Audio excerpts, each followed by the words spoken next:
Selamat hari Minggu, Tuhan memberkati saudara sekalian. Apakah saudara pernah merasa kecewa selama saudara sekalian hidup? Sepertinya tidak ada orang yang tidak pernah merasa kecewa. Pernahkah saudara merasa kecewa terhadap orang yang saudara hormati? Tidak peduli seberapa hebatnya seseorang, pasti ada hal yang membuat kita kecewa kepadanya. Oleh sebab kita ini manusia. Selain itu, tentu saja ada orang yang kesal dan marah kepada kita walaupun kita mengerjakannya dengan baik. Kita tidak sempurna dan melakukan banyak kesalahan. Setiap hari kita hidup berdampingan bersama dengan orang lain, namun kita selalu merasa kecewa dan banyak kekurangan setiap kali bergantung kepada orang lain. Apakah ada pengharapan pada manusia? Hanya Tuhan Yesus Kristus satu-satunya yang berbeda dengan manusia manapun. Seperti bahasa kita hari ini, pada akhirnya akan datang waktunya semua orang akan mengakui bahwa Yesus itu Tuhan. Entah mengakuinya dengan sukacita ataupun secara terpaksa. Pokok bacaan kita hari ini menunjukkan kerendah hatian dan kematian Yesus serta betapa luar biasanya Dia. Siapa sih sebenarnya Yesus itu? Sumber informasi terbaik tentang Yesus ada pada Injil Matius, Markus, Lukas, dan Yohanes. Keempat Injil ini berbentuk biografi kuno, berbeda dengan cerita dongeng atau legenda pada zaman kuno. Setiap penulis Injil ini menuliskan kisah tentang Yesus sesuai dengan masing-masing sudut pandangnya dan kesaksian daripada para saksi.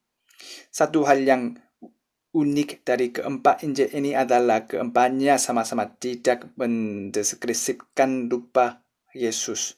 Kita hidup di zaman yang semakin lama semakin memperhatikan penampilan.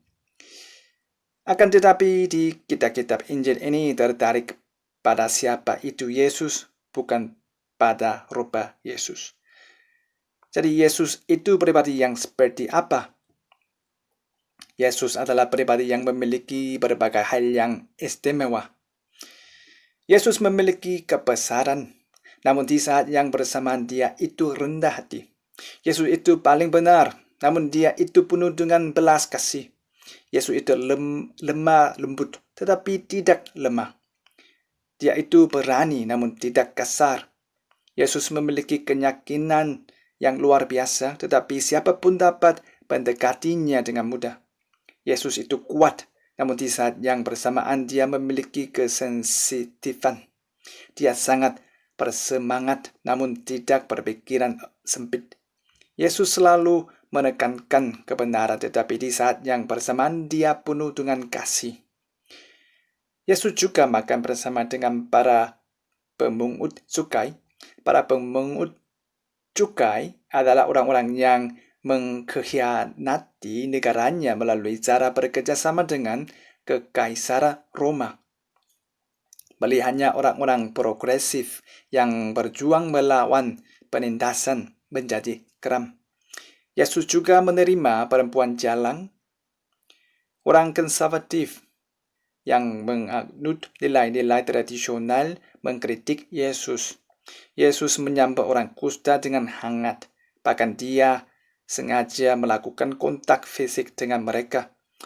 Orang kusta adalah orang-orang yang dianggap najis secara agama. Mereka ingin sekali berhubungan dengan orang lain. Yesus juga makan bersama dengan orang Farisi yang berprasangka. Orang-orang Farisi keras kepala dan berprasangka, tetapi Yesus tidak memperlakukan mereka sama seperti itu. Yesus memaafkan musuhnya yang menyalibkannya di kayu salib. Dia juga memaafkan orang-orang yang meninggalkannya di saat yang sulit. Yesus menyambut dan mendekati semua orang, namun Dia tidak berhenti mengucapkan kebenaran.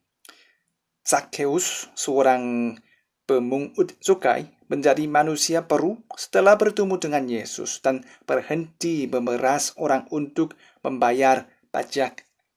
Yesus menghasihani perempuan yang ditangkap saat berzina. Di saat yang bersamaan Yesus berkata, jangan berbuat dosa lagi mulai dari sekarang. Yesus juga mendekati yang mengajak berbicara terlebih dahulu kepada wanita di Samaria yang selalu memiliki hubungan yang sulit dengan laki-laki.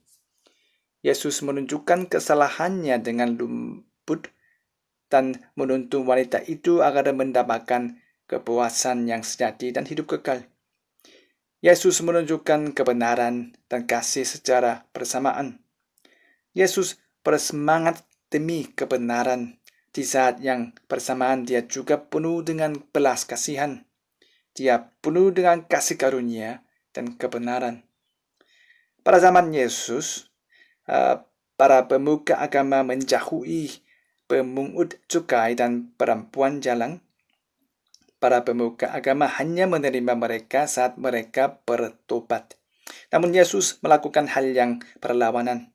Yesus menerima orang-orang yang memiliki masalah moral dan dipinggirkan dalam masyarakat. Dia memanggil mereka agar mengikutinya. Dia tidak takut dirinya menjadi najis karena orang-orang seperti itu. Sebaliknya, Yesus menyelimuti mereka dengan kasih karunia-Nya dan mengubahnya. Banyak orang yang diubahkan seperti itu sepanjang sejarah kekristenan. Tidak ada zaman yang tidak ada masalah. Selain itu, kita pribadi atau secara global memiliki masalah. Kita harus kembali kepada dasarnya ketika menghadapi masalah. Kita harus kembali kepada Yesus yang menjadi dasar hidup kita.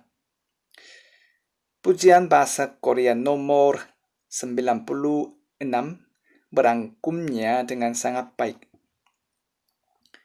Siapakah Yesus? Dia penghibur orang sedih, kelimbahan orang miskin, kemegahan orang hina, pelepas orang buangan, sukacita kita. Siapakah Yesus? Dia kekuatan bagi orang lemah, terang bagi orang buta, penyembuh orang sakit, bangkitkan orang mati, hidup kekal kita. Siapakah Yesus? Dia menahirkan orang najis, hidup bagi orang mati, penebus orang berdosa, juru selamat orang yang hancur, damai sejahtera kami. Siapakah Yesus? Dia kepala semua gereja, juru selamat dunia ini, raja di atas segala raja, hakim agung kami, kemuliaan kami. Pengakuan ini adalah sebuah kebenaran. Semoga pengakuan ini bukanlah milik orang lain, melainkan pengakuan saudara pribadi. Mari berdoa. Allah Bapa di surga, kami ingin memuji dan mengucap syukur karena Engkau telah menunjukkan pengorbanan dan kasih melalui Yesus. Walaupun pada akhir zaman semua orang akan mengakui Yesus sebagai Tuhan, namun tuntunlah kami agar kami dapat mengakui Engkau itu Tuhan mulai dari sekarang.